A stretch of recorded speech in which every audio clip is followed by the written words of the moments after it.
Okay, so I read Rasha Salti's term, dancing as insurrectional practice. Exactly.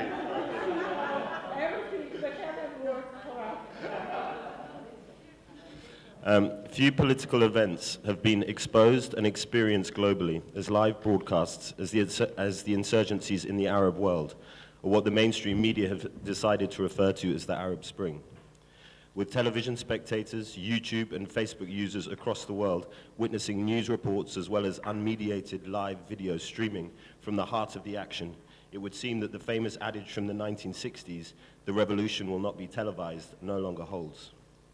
The common denominator to the body of videos across countries that have experienced insurgencies is that first and foremost, they address the civic imaginary of the viewer, whether produced by insurgents or the regime's security departments. They are at war. The first speaks the language of emancipation, speaking, doing, and recording what the regime has ordained as prohibited, while the second speaks the language of fear, uninhibited administration of violence, threat of social collapse and chaos. The first articulates the idiom of individual agency within newly forged, plural, diverse citizenship, while the second reinforces the language of sectarian community and difference. The first has marshaled creativity using the arts, playfulness, humor, theatricality, and the carnivalesque, while the second has rallied the endorsement of famous stars from pop music, television serials, arguing in the chilling language of conspiracy, realpolitik, and pragmatism. The seductive power of the unmediated in vivo, in situ video record of the lived experience transmitted in real time and raw is tremendous. And yet it cannot stand in for the actual experience of being there, nor does it convey the full complexity of the political subjectivities being formed.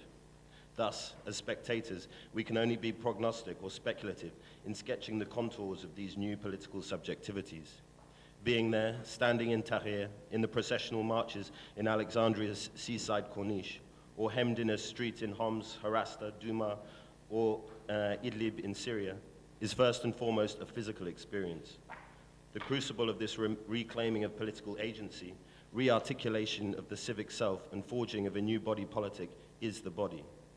In socially conservative societies like Egypt and Syria, where the organized and outspoken political opposition force to despotic regimes was political Islam, ideologies that abnegate, demonize, and police the body, this new political subjectivity promises to coalesce, come into being and engage with the religio-political in unexpected and interesting ways. In the first 2 years of the insurgency in Syria, the centrality of the body in the daily chronicles of street protests was obvious, specifically in one of the most surprising features of the insurgency, namely the dancing.